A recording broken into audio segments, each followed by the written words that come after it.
Qingdao, une ville chinoise, a entamé sa deuxième journée de tests de dépistage à grande échelle. Des équipes médicales d'autres régions auraient été envoyées pour aider, pour seulement 12 cas d'infection confirmés. Cela fait suite aux 600 millions de personnes qui ont voyagé à travers le pays pour les vacances de la Semaine d'Or au début du mois. Ce fut un coup de fouet pour l'économie, malgré les craintes d'une propagation accrue du virus.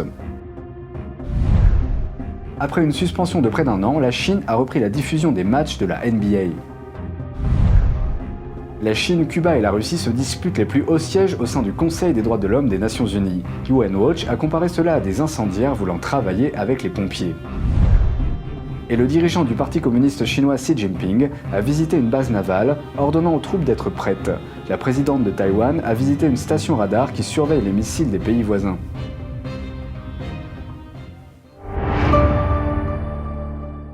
Bienvenue dans Regard sur la Chine, je suis Vladian Huitens. Un ancien leader conservateur britannique a demandé un examen des entreprises britanniques pour la sécurité nationale. Il s'inquiète de l'influence économique croissante de la Chine. Nous avons parlé à un expert en politique étrangère pour connaître son point de vue. Un ancien leader conservateur veut que le gouvernement britannique contrôle les entreprises du pays pour se prémunir de possibles risques pour la sécurité nationale.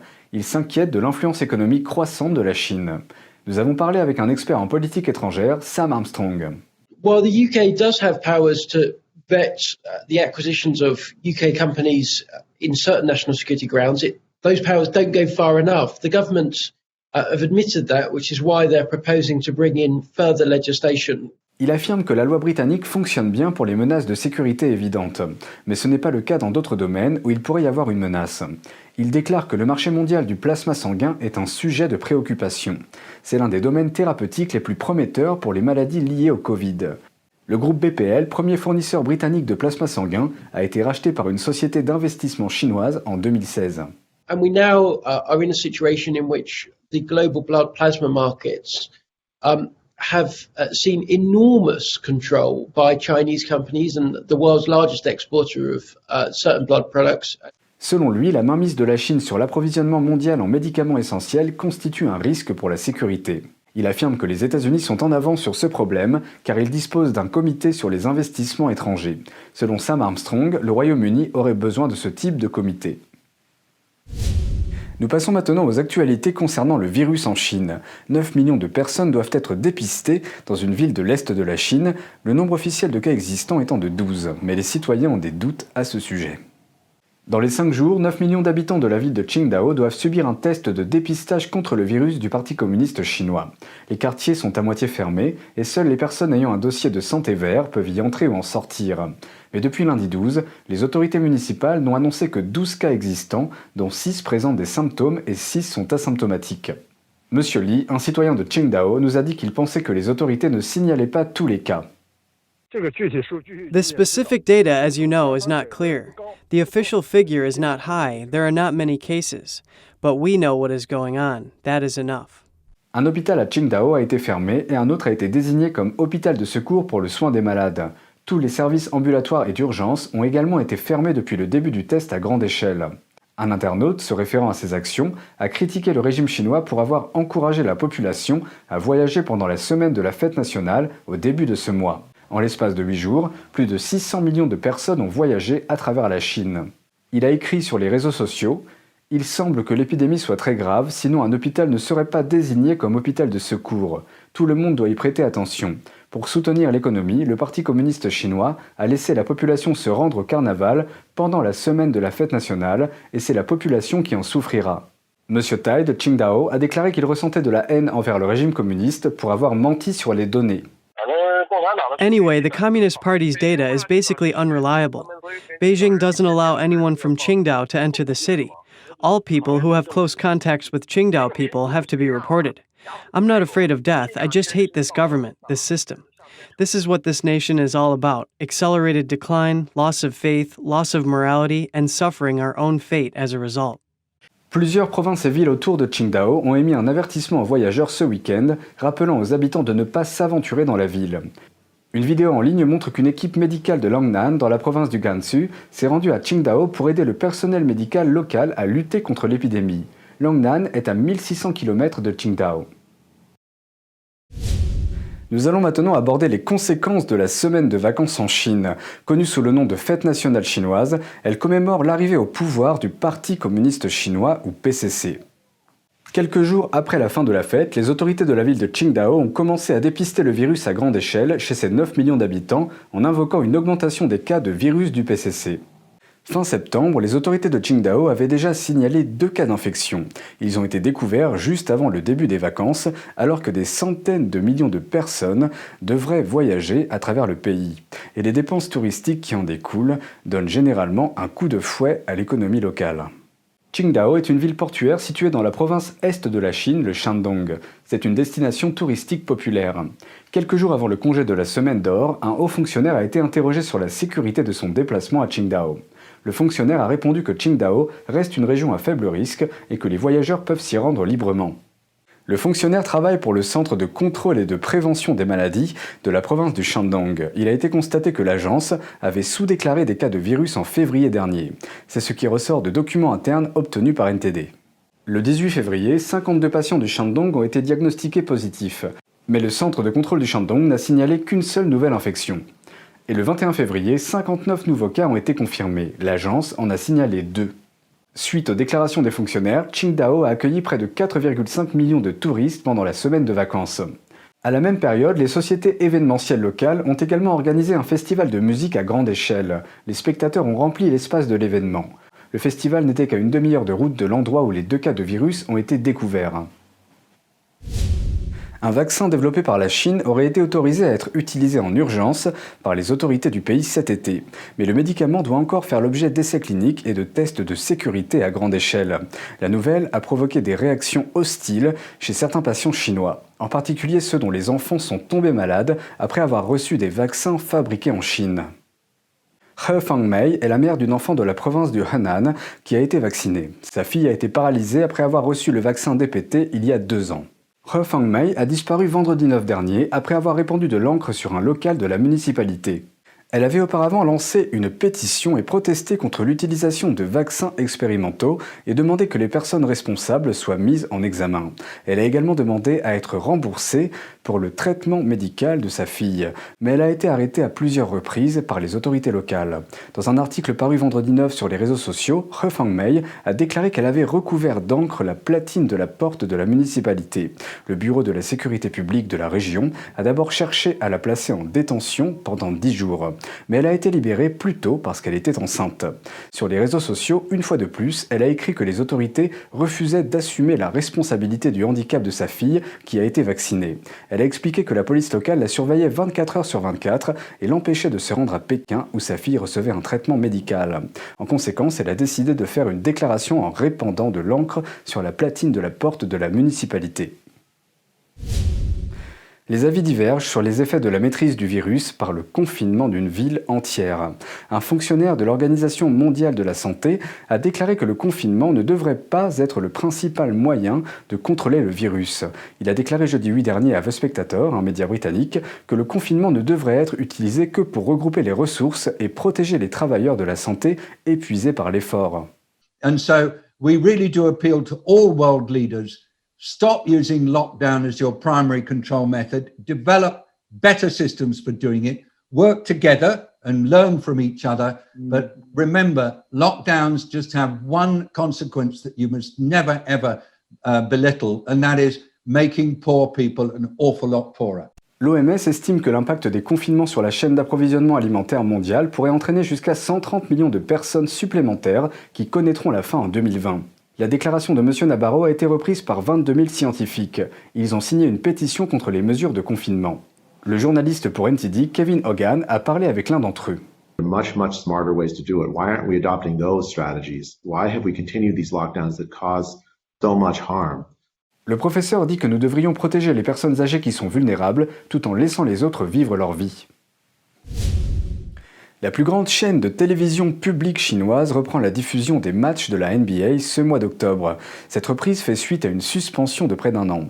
La chaîne cite ce revirement comme une réponse aux demandes des téléspectateurs, mais certains se demandent si cette décision est motivée par autre chose. Après avoir suspendu la NBA pendant près d'1 an, la télévision centrale chinoise CCTV a repris la diffusion du basketball ce samedi 10 octobre. En octobre dernier, le directeur général des Houston Rockets, Daryl Morey, a exprimé sur Twitter son soutien aux protestations contre l'extradition de Hong Kong en écrivant, je cite, « Lutter pour la liberté, soutenir Hong Kong ». Son commentaire a immédiatement déclenché la plus grande crise commerciale jamais connue par la NBA en Chine. De nombreuses plateformes médiatiques chinoises, dont la chaîne sportive CCTV et Tencent Sports, ont suspendu leur programme de pré-saison de la NBA. Un certain nombre d'entreprises et d'institutions chinoises ont retiré leurs investissements et de nombreuses plateformes de commerce électronique ont également retiré des produits de la NBA, tout cela dans le but de contraindre Murray à s'excuser. Selon le Chicago Tribune, le marché chinois représente 10% du revenu annuel total de la NBA. Les efforts de vengeance de Pékin ont entraîné des pertes considérables pour les revenus de la NBA. Certaines célébrités de la NBA, comme James Harden, se sont excusées auprès de la Chine. La NBA a également fait une déclaration officielle qualifiant les commentaires de Murray d'inappropriés. Mais Murray a refusé de s'excuser. Sa position ferme a rapidement suscité une réponse du président de la NBA, Adam Silver, qui s'est rangé du côté de Murray, invoquant la liberté d'expression. Les actions de Pékin ont suscité la désapprobation des États-Unis. Le vice-président Mike Pence, le sénateur Marco Rubio et d'autres hommes politiques ont condamné la tentative du régime d'étouffer la liberté d'expression. L'interdiction de la NBA en Chine a continué à s'aggraver jusqu'à son revirement récent. Adam Silver a exprimé via CNN que l'association continuerait à promouvoir la coopération de la NBA avec la Chine. Il a ajouté que la NBA exporte les valeurs américaines en Chine. Frank Tianchie, professeur d'économie à l'Université de Caroline du Sud, fait la lumière sur le retour en arrière manifeste de la Chine. It's unknown what deal they made, but there must be some kind of compromise with the CCP. China has a huge number of fans, and some top CCP officials are also involved. What's more, the CCP is now facing challenges from almost all directions, and it needs to create an atmosphere that it can use as a bargaining chip for so-called peace. Certains internautes soupçonnent la décision de la Chine de reprendre les émissions de la NBA d'être liée à un changement de pouvoir interne. Le conseil d'administration de la NBA Chine a récemment nommé Michael Ma au poste de directeur général de la branche chinoise. Son père est connu comme le parrain de CCTV5, la chaîne sportive de CCTV. L'universitaire indépendant Guopidong, basé aux États-Unis, souligne que le système totalitaire du régime chinois est basé sur la suprématie de l'homme et par conséquent reflète souvent la volonté de ceux qui sont au pouvoir. Selon lui, le passage de la suspension de la NBA à la reprise par Pékin pourrait être dû au fait que les dirigeants du Parti communiste chinois ont changé d'avis. Nous allons maintenant examiner l'économie de la Chine. Le Premier ministre chinois Li Keqiang a déclaré lundi 12 que l'environnement intérieur et extérieur de la Chine restait complexe et incertain. Li a insisté sur le fait que les autorités gouvernant à tous les niveaux doivent mettre l'accent sur le fait de se serrer la ceinture. Li l'a dit lors d'un symposium visuel sur la situation économique lundi 12, des gouverneurs de plusieurs provinces se trouvaient parmi les participants. Ce n'est pas la première fois que Li parle de se serrer la ceinture. En mai, lors de l'événement politique le plus important de Chine, le Congrès national du peuple du Parti communiste, Li a insisté sur le même sujet, il l'a ensuite répété en juillet. En mai, il a également révélé que le revenu mensuel moyen de 600 millions de personnes en Chine est inférieur à 127 €. Cela représente presque la moitié de la population chinoise. Le discours de Li lundi a également montré que Li n'est pas d'accord avec la stratégie économique du leader du Parti communiste chinois Xi Jinping. M. Li a préconisé une plus grande ouverture, la mise en œuvre de politiques visant à stabiliser le commerce et les investissements étrangers et à développer les exportations. Mais Xi Jinping promeut une économie circulaire interne, indiquant la direction à suivre pour développer la consommation intérieure, ce qui signifie une moindre dépendance vis-à-vis du commerce extérieur et des exportations. Sous le régime totalitaire de la Chine, il est rare que le Premier ministre dise publiquement quelque chose qui ne soit pas en accord avec le dirigeant du Parti communiste chinois. Mais cette année, cela s'est déjà produit plusieurs fois, ce qui indique que les différentes voix au sein du parti se renforcent. La guerre commerciale entre les États-Unis et la Chine, ajoutée à la pandémie, ont gravement touché l'économie chinoise et ont poussé de nombreuses entreprises étrangères à se retirer de Chine ou à transférer progressivement leur chaîne de production à l'étranger. Des rapports provenant de toute la Chine ont montré que le taux de chômage a augmenté. La Chine n'a pas fixé d'objectif de croissance du PIB cette année. Nous nous tournons maintenant vers la ville de Chaozhou, dans la province du Guangdong, au sud de la Chine. C'est là que le chef du Parti communiste chinois, Xi Jinping, a fait son apparition lundi et mardi. Un certain nombre de responsables du régime l'ont accompagné. Parmi eux, le directeur du bureau central du Parti communiste chinois, le vice-premier ministre, le ministre de l'organisation centrale du Parti communiste et le gouverneur et secrétaire du Parti communiste de la province du Guangdong. aucun d'entre eux n'a été vu portant un masque. Le personnel de sécurité à proximité semblait également sans masque. Mais une vidéo de la visite de Xi a suscité des questions en ligne, notamment sur la foule qui s'est rassemblée pour les accueillir. Certains internautes ont fait remarquer que dans la vidéo, le cercle le plus intérieur des personnes qui entourent Xi sont toutes des femmes d'âge moyen. Certains disent que ces personnes ne sont pas vraiment des résidents, mais plutôt des fonctionnaires de différents niveaux du régime qui ont été placés là. Un commentaire a comparé les acclamations de la foule à celles des Nord-Coréens accueillant Kim Jong-un. D'autres internautes ont remarqué que les détails le long de la rue semblaient étranges. Par exemple, pas une seule fenêtre résidentielle n'est ouverte dans toute la rue. Certains ont conclu que cela ne pourrait être possible que si la scène a été arrangée à l'avance. Certains habitants de la région se sont également plaints de la circulation causée par les barrages routiers. Selon le média en ligne Secret China, le jour de la visite de Xi Jinping à Chaozhou, la ville entière a été vidée par les autorités. Un citoyen a été interrogé par la police après avoir publié sa désapprobation en ligne. Son commentaire était une réponse à un post WeChat détaillant la visite de Xi Jinping. On ignore si l'homme devra faire face à une punition pour cela. Mais la visite de la ville de Chaozhou n'était pas la seule étape de la tournée estivale de Xi Jinping. Mardi 13 au matin, il a également visité la base du corps de la marine de la ville. Cette ville chinoise est souvent considérée comme une ligne de front vers Taïwan. Cette visite intervient alors que les tensions militaires entre la Chine continentale et l'île démocratique sont grandissantes. Selon un rapport des médias d'État, Xi a demandé aux troupes de consacrer toute leur pensée et leur énergie à la mise en place d'une bataille et de maintenir un état de préparation élevé.